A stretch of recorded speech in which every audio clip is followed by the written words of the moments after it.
കഥകൾ. ഈജിപ്തിലെ നിധി. ബാഗ്ദാദിലെ ധനികനായ ഒരു വ്യാപാരിയായിരുന്നു അലി.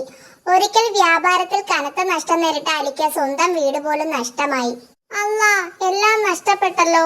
തന്റെ നഷ്ടങ്ങളിൽ മനം നൊന്ത് താമസിക്കാതെ അലി കണ്ണുകൾ അടച്ചു. അദ്ദേഹത്തിന്റെ മകനായിരുന്നു യുവാവായ യാസീൻ. ഇനി ഞാൻ എങ്ങനെ ജീവിക്കും?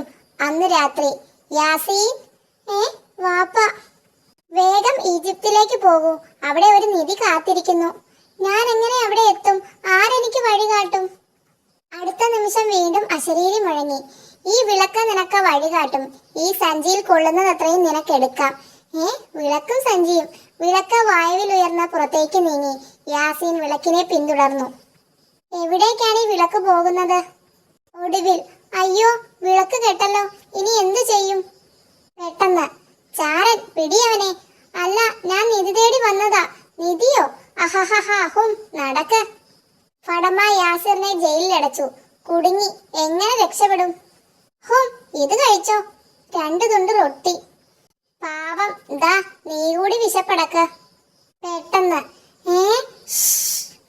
അടുത്ത നിമിഷം എലിക്കുഞ്ഞ് ഒരു ജിന്നായി മാറി. അല്ലോ, നല്ലവനായ യാസിർ, നീ നിരപരാധിയാണെന്ന് എനിക്കറിയാം. എന്റെ പിന്നാലെ പോന്നോളൂ.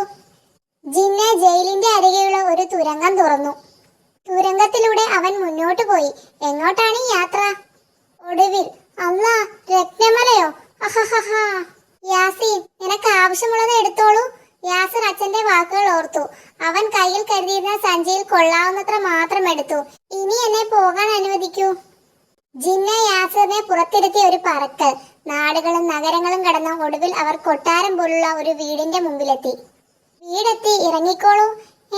എന്റെ വീട് കൊട്ടാരമായോ? നല്ലവനായ നിനക്കുള്ള എന്റെ സമ്മാനമാണിത്. ജിന്ന മടങ്ങിപ്പോയി. എല്ലാം അള്ളാഹുവിന്റെ കൃപ.